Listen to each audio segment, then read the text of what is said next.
आज हम बनाएंगे कपकेक्स, वो भी एयर फ्रायर में। सिर्फ 10 मिनट्स में बनके रेडी होंगे ये तो चलिए देखते हैं कैसे हमने इसको एयर फ्रायर में बनाना है और ये कितने अच्छे बनते हैं। तो अगर वीडियो आपको अच्छी लगे तो वीडियो को लाइक शेयर ज़रूर करें, चैनल को सब्सक्राइब करना बिल्कुल ना भूलें। तो चलिए वीडियो को स्टार्ट करते हैं। सबसे पहले आप एक बाउल ले लें, उसमें 1 कप गुनगुना दूध ले लेंगे हम। याद रखें दूध गुनगुना होना चाहिए, ठंडा या ज़्यादा गरम नहीं लेना है हमें। इन छोटी-छोटी बातों का अगर आप ध्यान रखेंगे तो कपकेक्स बहुत ही अच्छे बनेंगे।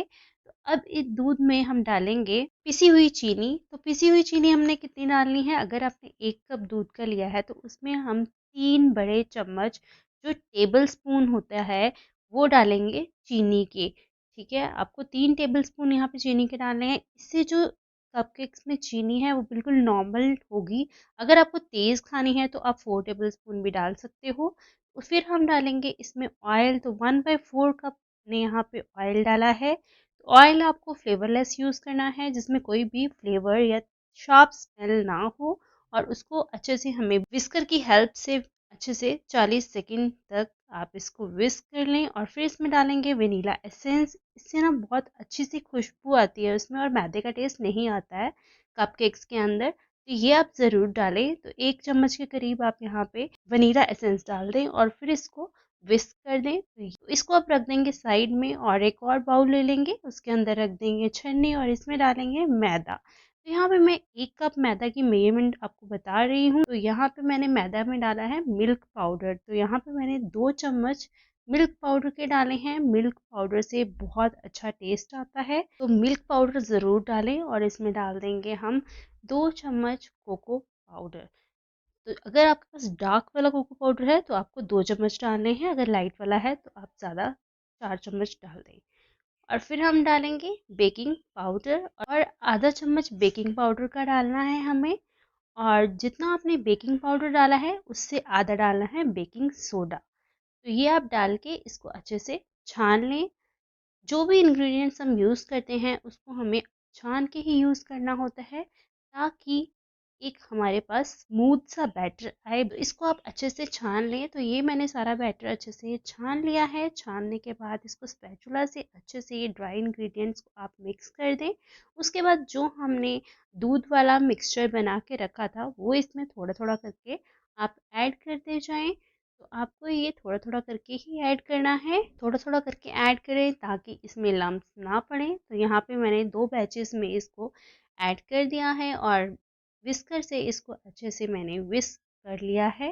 तो ये हमारा एक स्मूथ सा बैटर बन के रेडी हो जाएगा। तो देखिए अभी इसमें लम्प्स हैं, आपको इसको विस्क करना है पर ज़्यादा तेज़ आपको नहीं करना है इसको विस्क। अगर ज़्यादा तेज विस्क करेंगे तो कपकेक्स अच्छे से नहीं फूलते हैं, बीच में से वो बैठ जाएंगे। तो ये देखिए बहुत ही अच्छा सा बैटर, हमारा कंसिस्टेंसी परफेक्ट है ये बैटर की। तो यहाँ पे मैंने बैटर कपकेक मोल्ड्स में डाल दिया है। मेरे इससे टोटल 5 कपकेक्स बन के रेडी हुए थे। तो अभी मैं यहाँ पे 4 फिल कर रही हूँ और एक मैंने बाद में फिल किया था। तो उसके बाद हम इसको रख देंगे एयर फ्रायर में। बट उससे पहले मैं यहाँ पे डाल रही हूँ चोको चिप्स। बहुत ही क्रंची सा चॉकलेटी सा टेस्ट आता है। आपके लिए ऑप्शनल है, अगर आपके पास है तो डालें, नहीं भी डालेंगे तो कोई बात नहीं, ऐसे भी खाने में अच्छे लगते हैं। तो यहाँ पे मैंने चोको चिप्स डाल लिए हैं। तो चलिए अब इसको एयर फ्रायर के अंदर डाल देते हैं। तो यहाँ पे एयर फ्रायर मैंने ले लिया है, तो सारे कप्स इसके अंदर रख देंगे हम। और ध्यान रखें कि जो ये कप्स है ना, इनमें थोड़ा सा गैप होना चाहिए ताकि हर तरफ से, चारों तरफ से इसमें हवा से अच्छे से पक जाए। अभी आपको कितना टेम्परेचर सेट करना है इसके लिए, तो मैंने यहाँ पे जो टेम्परेचर इसके लिए सेट किया है वो 150 डिग्री किया है सेट, क्योंकि ये धीरे धीरे ही पकने चाहिए तभी अच्छे से फूलते हैं। 150 डिग्री पे मैं इसका टाइमर अभी 15 मिनट्स का लगा रही हूँ, बट ये 10 मिनट में ही बन के रेडी हो जाते हैं। तो देखिए यहाँ पे मैंने इसको चेक किया 10 मिनट्स के बाद, तो ये एकदम पक के बन चुके थे, बहुत ही अच्छे से फूल चुके थे, आप देख सकते हैं। ये देखिए मैं टूथपिक से आपको चेक करके दिखा रही हूँ, एकदम अंदर से पक चुके हैं ये जो एयर फ्रायर में बनते हैं इसकी ना ऊपर वाली लेयर क्रिस्पी सी हो जाती है, बट अंदर से ये एकदम सॉफ्ट होते हैं। आप हार्ड नहीं बोल सकते, क्रिस्पी सी हो जाती है, क्रंची सी हो जाती है। तो ये जो मेरे केक्स हैं बन के रेडी हो चुके हैं। इसको ना अब आपको ठंडा करना होगा, अच्छे से आपको ठंडा करना है इसको, और फिर हम इसको करेंगे डेकोरेट। तो चलिए अब मैं आपको दिखाती हूँ, ये अंदर से भी पक चुके हैं। ये मैं आपको एक प्रूफ दे देती हूँ यहाँ पे। तो देखिए ये एक कपकेक को मैंने निकाला है, और ये देखिए नीचे से कितने अच्छे से पक गया है, अंदर से भी अच्छे से पक चुके हैं, एकदम सॉफ्ट सॉफ्ट बने हैं ये। तो चलिए अब कर लेते हैं इसको डेकोरेट। डेकोरेट करने के लिए यहाँ पे मैंने 2D नोजल का यूज़ किया है, और इसके अंदर मैंने चॉकलेट गनाश बना के डाला है। तो इस तरीके से ये साइड से नीचे थे और बीच में से उठे हुए थे, तो इसलिए मैंने इस तरीके का डिज़ाइन बनाया है। देखिए बन के कितने अच्छे लग रहे हैं ये बन के रेडी हो चुके हैं। अब मैं इसको डेकोरेट करने वाली हूँ स्प्रिंकल्स से, जो कलरफुल स्प्रिंकल्स आते हैं, ताकि ये दिखने में सुंदर लगे। तो देखिए ये कितने अच्छे लग रहे हैं देखने में। तो चलिए देख लेते हैं अब इसको। मैं आपको स्पून से दिखाऊंगी कि ये कितने सॉफ्ट बने हैं, और कितनी इजीली ये स्पून से निकल रहा है जो ये कपकेक हैं।